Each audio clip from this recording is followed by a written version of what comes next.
Okay, dope. What's up, everybody? This is meeting recording. Did it say like, oh, this meeting is now being recorded? Did it say that?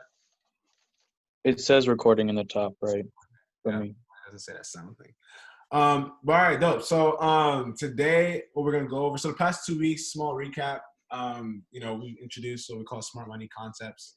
Essentially, briefly, what you can get away from what smart money basically is market is not moved by anything else but supply and demand. So a lot of people will tell you that, like, there's some magical shapes you see on a chart, or you draw one line like this and then price is going to magically fall that way, or some news will come out and price just automatically moves. Like, price is only moved by people buying and selling things, and the more people buy something, the more expensive it becomes. The more people sell things, the cheaper it becomes.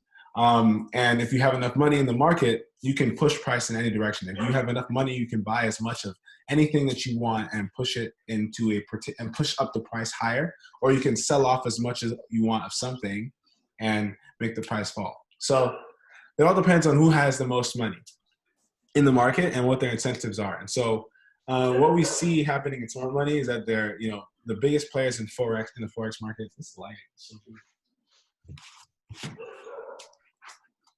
Okay, so the biggest players in the Forex market are institutions. The big banks, they have trillions of dollars worth of assets on their balance sheets, and so they have enough money to manipulate price in any way that they want it to. And like we discussed before, the reason why they have to do this, number one, is so they can make money, and number two is because they have really big orders, and all of us, we only have very small accounts, a $500 account, $25,000 account, $2,000 account, and they have billions of dollars in their accounts, and Forex is a zero-sum market. When I'm going to buy, someone else is going to sell it to me. So if I am a bank and I have $1 billion worth of, I want to buy $1 billion worth of things, I'm going to need $1 billion worth of people to sell it to me. And so they're going to need a whole bunch of me, a whole bunch of you, a whole bunch of other guys to come and bring all their money until it makes $1 billion to eventually sell to them. And so they need to make everybody agree at the same time that this is the right time to sell. This is the right time to buy, yada, yada, yada. So that is essentially what you see happening in the smart money market, or in the Forex market in terms of smart money concepts. So if you haven't really been able to see what I've been doing on the charts and stuff like that, I would advise just going to my YouTube. I'll drop the link in the Telegram. I believe it's pinned, actually. So you should go back to my YouTube, watch the other weekly webinar, watch some other videos, and you'll kind of understand more so how that translates to the charts. Because I don't really want to have to be going over that every single time that we have a webinar. For today, though, thankfully, Amit brought up a good point. I think something that's very important that we should go over before we get even deeper into smart money is about overall structure in the market. This is something we actually saw happen on Chef JPY, which I think is really cool because, people who were trading with me in the Billionaire Nation chat that morning had the opportunity to witness this live. And so I kind of just want to explain exactly why that happened and why understanding market structure is really important for you to really become profitable in the smart money concept. So overall, the concept, smart money is, it's really about being precise. It's about being accurate. I'm going to teach a segment about risk to reward. I may do that today, maybe not today. But essentially when we trade, I'm risking about 1% of my account, but my trades can make me about 10%. If I'm risking 2%, I can make about 20%. I can make about 30% on the account because I have a very small amount that I'm risking because I'm being very accurate. I know exactly where price is going to go, and I know it's going to reverse. And so I don't need to have such a very large stop loss, right? Like I can keep my stop loss very tiny and then wait for the swing. And so maybe I lose 3 or 4 or 5 times. But with one trade, I can make all that back, right? There was a period ago, maybe February, the beginning of this year was really trash because of coronavirus. And so a lot of the market volatility, and so it wasn't really predictable. And so I was losing trade after trade after trade, probably for a month straight. And in just 2 trades, I made everything I made back. Like I lost that month. I probably lost like 20% of my account. And I lost I think 50% of my account. And that's really hard to do in smart money. So it was a really bad period. And also I was not as experienced back then. But even if you're not experienced, if you can just catch the right 2 or 3 trades, you make back all the money that you've lost. And so That's something that I like to enjoy. And so in this lesson today, I'm going to teach you how you can actually minimize greatly the amount of times that you lose. So you have the benefit in smart money of losing 5 times in a row and then making it all back with one trade. But why lose in the first place? Because when you lose, you're just taking out a potential profit. You want to enjoy, whenever you make money, you want to enjoy the money, not just be going back to break even every time. And you may see something on the chart, and it may look just like smart money. I mean, everything may look fine. Like you see equal highs, equal lows. One of them's taken out. It falls. It's coming back to the mitigation play. But just because you see that happen doesn't necessarily mean it's always a good trade to take. The best way to trade any strategy in Forex is by, number one, understanding overall market structure. And that's why I brought my iPad out, because you kind of have to draw it. I guess I'll show some examples on the chart, especially with Chef JPY. But it's really best to draw it as well. So you can just have a overall detail, finer print detail I can write on my iPad. So the first thing I want to talk about is a thing called consolidation. And so consolidation, if you want, if you look at the chart, sometimes if you've been staring at it, you'll see that sometimes price is just in a range, right? It's not really moving all the way up. It's not really moving all the way down. It's not going long. It's not going short. It's really just zigzagging, and it's just really zigzagging in one area, right? Kind of just doing something like this, right? And so what that means is that wherever you see that happening, it's confusion in the market. Buyers and sellers are getting really confused. There's a lot of buyers in the market, so you'll see buyers push prices up a little bit. You'll see sellers come in, buyers come in, sellers come in, buyers come in, sellers come in, right? And so price just keeps moving until you see what we call a breakout, right? Now, that breakout, depending on where price is, if price is expensive or price is cheap, that'll determine where the breakout is going to be. So in accumulation, right, price is cheap. In this area at the bottom, in this area right here, price is cheap. What do I mean by price is cheap? Price is at a lower level, right? So let's say that this is the chart, right? This is price. Up here, price is expensive. Down here, price is cheap, right? And what we see is that maybe we get some accumulation in this area, right? And price breaks up like that. What that means, and that's basically what I'm showing right here. What that means is that after a while, in this cheap zone, right, people didn't know what to do. People didn't know maybe if price was going to head lower or price was going to head higher. But eventually, you'll see enough demand come around this point, right? Enough demand comes into the market, which is what I said here, and it leads to an eventual breakout. So what that means is basically enough buyers come into the market because people realize that price is actually cheap right now. So this is an opportunity for me to buy. And so much buying volume comes into the market that it pushes price up. And when this is interesting to me as a trader is when you see this breakout right here. Price can be consolidating for a while. I wouldn't do anything in this area, right? This area right here doesn't matter, right? This right here is what matters. So you see price eventually break out, and they're forming what we call higher highs, higher low, higher high, higher low, higher high, higher low, until you see price come back in the zone and consolidate again, right?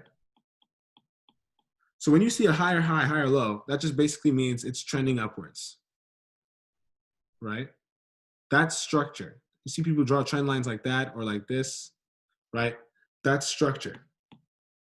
You want to trade in the direction of structure. So even if you see a smart money play, let's say you see overall higher time frame, structure is happening like this, right? And you see a smart money play maybe in this area that says, oh, maybe price is going to fall back down again. And maybe none of this has happened yet, right? You see something like this, but you saw a higher low, higher lows were created, right?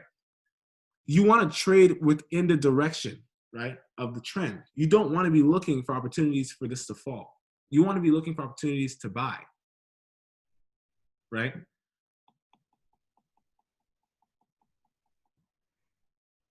And that's why market structure is so important. You need to be watching how price is moving. And so, like I said, you have accumulation at the bottom, and you have an eventual breakout where price is moving upwards, and they're moving upwards in higher lows, higher highs, higher low, higher high, higher low, higher high, higher low, right? Compared to the other. Then what happens is that we get to such a high range that we start consolidating again right here, right? What's happening again? Buyers and sellers are confused. In this area, buyers and sellers are confused. They don't know if price is going to keep going up or price is going to keep going down. So eventually, you just see price continue to consolidate like that, right? Until enough players come in the market and they say, you know what, price is really expensive right now. I'm going to sell it off, or I'm going to short. Price is way too inflated. And so you see a lot of selling volume come into the market and start creating lower highs, lower lows, lower high, lower low, lower high, lower low, lower high, lower low, right? And so when you're seeing higher highs or you're seeing lower lows, right? When you see market structure either going up, right? All your trades, you want them to be going in that direction. You don't want to be looking for opportunities against the overall trend. If you see price going down in higher and lower lows and lower highs, you want to trade in shorts, right? So a lot of times we'll see great opportunities on the charts, like, you know, oh, that looks so much like a smart money play right now. But market structure isn't overall fitting. And so you have to keep that in mind. You know, realistically, you shouldn't be taking more than 3 to 4 trades a week.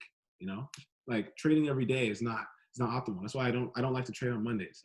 People in Billionaire Nation, we don't wake up on Mondays. We start Tuesdays and go to Fridays. The actual best days in the market to trade, in my experience, has been Thursday and Friday. The last 2 days of you know, the week. That's where you see a lot of volatility happening, unless there's some sort of economic news coming out Monday, Tuesday, Wednesday. But Thursday and Friday are really volatile days. And those are the days where you see smart money plays happen a lot, because what really happens is that throughout the week, throughout Monday and Wednesday, a lot of smart money setups are happening. They're not, you can't really enter in them yet because they're not fully set up, but you see smart money setups happening from Monday to Wednesday. Then in Thursday and Friday, you see a lot of opportunities to enter the setups. So for example, you know, people like Amit, and then they were with me the entire week. It was really slow. We had one trade on EuroCAD, which actually made over like 200 pips. We didn't stay in that long, but if you had stayed in, it would have made 200 pips. But besides that, I mean, there was not really any opportunity in the market. And so Friday morning, literally around like 8 a.m., 9 a.m., that's when we saw 2 fantastic trades that basically would have just solidified our week. And what you see is that, you know, from the beginning of the week, you see a lot of this market structure happening, a lot of this happening, until you see clear breakouts right here and like right here. Right. Are there any questions so far?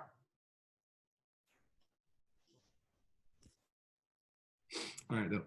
If you have any questions, just like stop me at any point in time. Like, I don't care at all.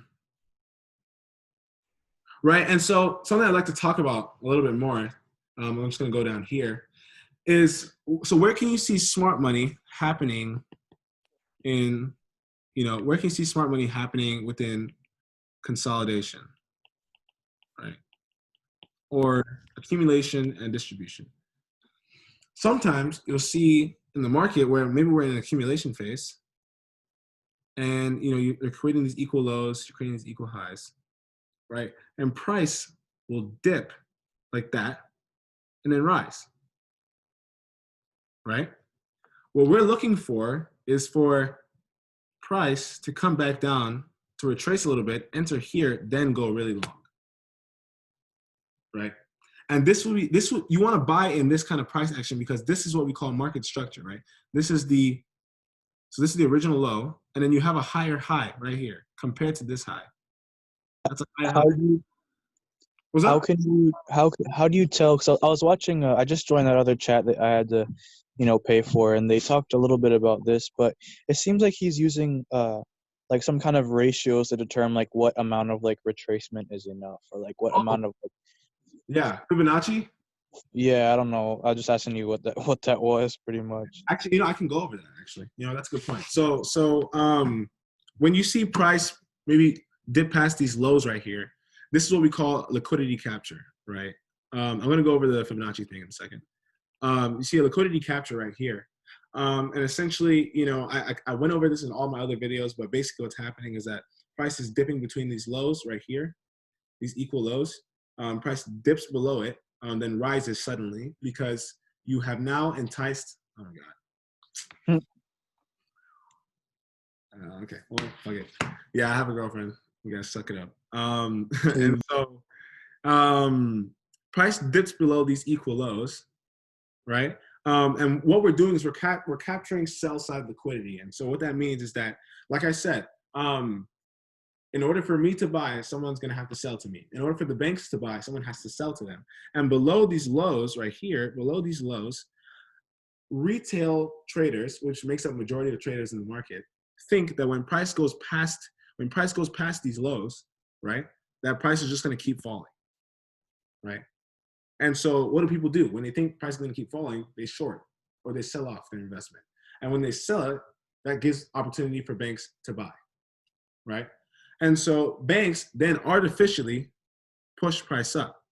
But you saw in, let's say this is the chart, and this is just price. We're in a low zone, right? We're in a cheap zone, right? And you see price just consolidating. What you're waiting for is a little dip like this, past these equal lows, push up above this high. That's what we call a break of structure. So that this is now what we call the higher high, right? We've now formed a higher high above this high, also known as a break of structure, right? So it's a counter trend structure. We've now established bullish movement once we've passed this high because it's now formed a higher high. Then it confirms that this is a bullish movement where we have a lower low, right? So you want to enter somewhere in here, or if price retraces again, you want to enter somewhere here, right? And price keeps going up. And then let's say price is going up and you come again into distribution, another consolidation period at a more expensive price, right? This is expensive. Price is high. So what are we looking for? Sellers. What you may see is price go above these highs real quick. Take out all this liquidity up here, right? When price breaks above here, retail traders, which is most traders in the Forex market, think that price is just going to keep going up, right?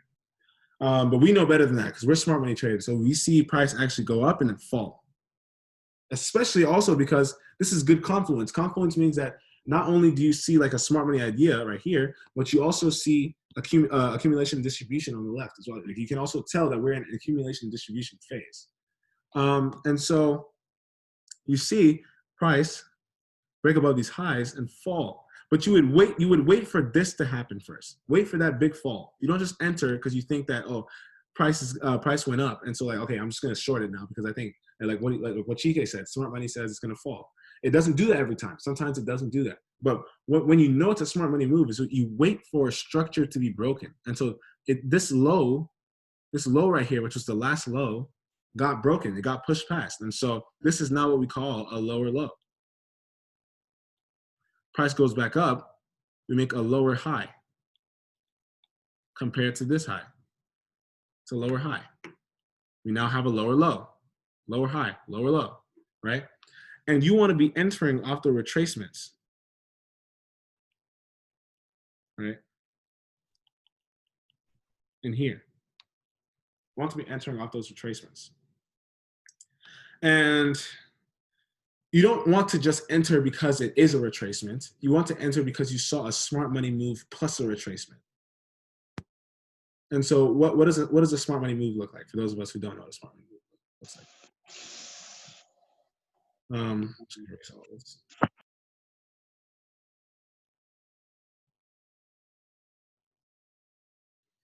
Adioba. You there? Yo, Yeah, I know it's your first time. Does any of this make sense to you? The confusing? Am I going too fast? nah, I've been doing personal study and it's making sense. It's matching up, to be honest. All right, safe. That's nice. Yeah.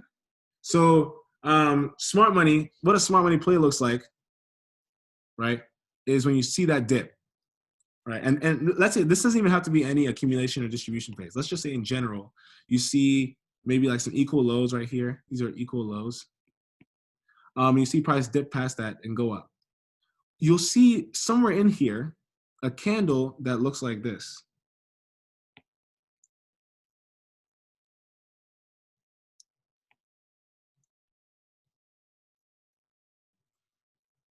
Right? This is what we call the institutional candle, right? This is the institution who manipulated price action so that they could sell to buy, right? So this was a sell to buy, right? And so you know, price doesn't actually look like the straight line. Like that's not how price looks. Price looks like in these candlesticks, right? And so within here, you're gonna see something like this, right? You're gonna see something like that within there. And what you want is for, right? What you want is maybe another candle is formed up here. Maybe take out some sort of structure on the left, you know, which could be this, right? So maybe this candle right here would be in here, right? And break above this past high, right? But then you want to see price fall down again. Price falls down back into this zone and at the open of this candle, right? Oh, my bad. So price would come back down like that and come at the open of that candle. Then should really start seeing price rise again, really rapidly. That's what smart money looks like. Wait, I have a question. Go ahead. Is that what's it called? That short candle that you wrote, was that the institutional candle, or was it the long candle that was right after? Like, Okay.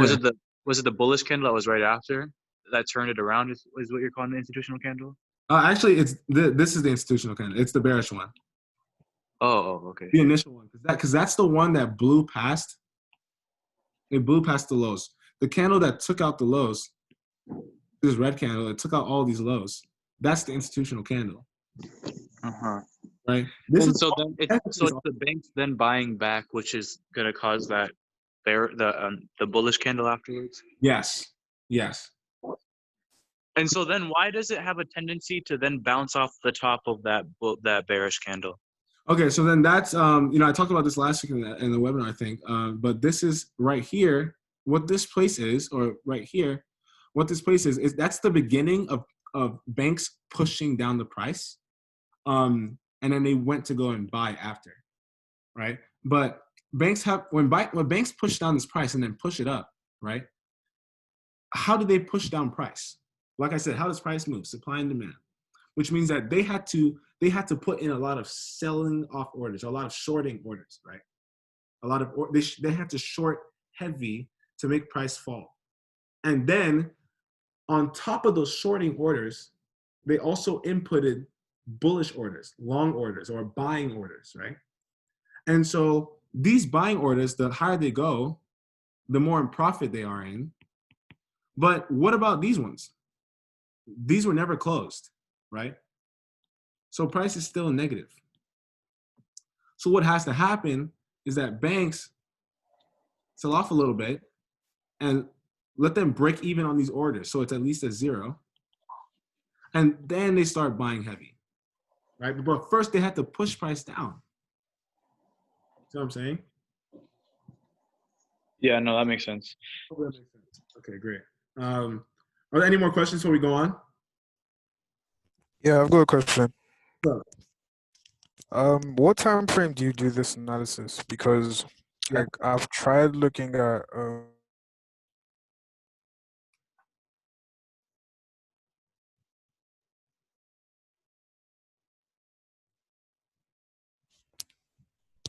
Sorry, wait, go ahead. I think my thing just it's being weird. Sorry, yeah, I said, what time frame exactly do you use to do the analysis? Because you can see the same smart money plays on different major time frames. So like, which one exactly? Yeah, so I mean, I don't enter any, like, if I'm gonna enter a smart money trade, it has to be on the anything like 4 hour and lower, right? If it's on a daily or weekly or monthly time frame, you see something like that happen, then it'll be more of something that'll tell me where price is gonna go, not necessarily something I can enter, Okay. as my stop loss is gonna be way too big. And so in terms of, so let's say you had this institutional candle. So you had this institutional candle, something like this, right? Also, notice how I drew the candle, like the candle that followed it completely engulfed it. Yeah. Those are the best. Those are the best entries, right? Sometimes you may see, an institutional candle that does that, and then price kind of slowly comes back up, like that. That doesn't mean that this place, it's not an institutional candle. I mean, it still is, and you can see price maybe come back and then tap the open, then jump, right? But I would still take the trade most times. I mean, it really has to be a good setup. But these are the best ones because, like I said, banks have billions of dollars, and so if they're really pushing price up, then you expect a very large movement like that. You don't want it's not really good confirmation if price is taking a long time to move up, because it means not a lot of money is being pushed into the market. Not a lot of volume, and banks usually come in with a lot of volume. So you want to see candles that look like this one right here, not this. But that doesn't mean if you see this that we won't take it. You probably just use less risk. You won't risk like up to 1%, 2%, 3% of your account. Probably use like a half position on it. It's all about risk. TK, can you hear me? Yeah, what's up? I was just going to say, just to reiterate, you said you want to see that either on a 4-hour time chart or lower, like 4 hour, 2 hour, 1 hour. Yeah. But anything bigger than that is like, it's not worth taking at the moment. Yeah, it's not worth taking the trade because I mean, you just Okay. that was why I wanted to. That's why I was sharing that, right? You want to keep. So let's say this is your entry price, and this is your stop loss. Your stop loss should ideally be below below the bottom of the candle. For those of you who are in Billionaire Nation and trade with me every morning, that I usually show you guys better places to keep your stop loss within this candle. But just in general, it's good practice for everyone else to just keep their stop losses below the close of the candle. So your entry should be around the top. Sometimes you can keep another order in the middle, in the 50%. Depending on how confident you are that this trade is going to go your way. And then so you can have two entries. So this would be two different entries, right? Like at the same time. Or, if it's when you have a big candle like this, I like to zoom in maybe to like the 5 minute, the 15 minute. Like let's say this is a 4 hour chart. I like to zoom in to the 5 minute, the 15 minute and see where the price really start falling within this candle, because that's where price is going to go to. And so if maybe price was teetering around and then really shot down, maybe at the 50% of this, if you look in a smaller time frame, then that's where I would enter. But it all depends, right?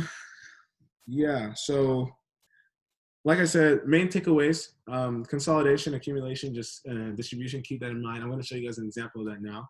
But before I go on to that, I want to show you guys, I just want to make sure you guys understand that higher lows, higher highs, you want to be trading within the direction of that. You want to be buying when you see this on a higher time frame, right? On a 4 hour, on a 1 hour, on a, Questions? Yeah. Okay. Doesn't matter if the wick of the bullish candle goes below the wick of the bearish candle or not. Say this to me one more time. Explain what you mean. Like sometimes you see the bullish candle has a wick that goes below the. Oh, sometimes you see the wick like this.